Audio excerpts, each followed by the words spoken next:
Ja. Ek is Xavier en ek is hier vandag saam met Genre Pretorius. Okay, Xandre, wat wil jy eendag wees as jy groot is? Hy is 'n suksesvolle man.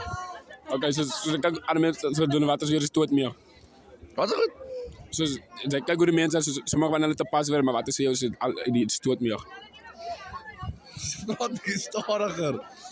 Ek praat is daar vanaand soos kyk nou ander mense so hulle te pas weer uit, maar wat is so die doel maar die verstoot meer vir jou? O, wat wil ek doen? As ek groot is. Wat van 'n passie? Wat is die stoot meer genre? Die stootmeel. Stoot meer. Ja, so wat is die stoot meer agter dit? Storie agter dit. Stoot meer. Stootmeer. Ja, wat is stootmeer? Dankie genre.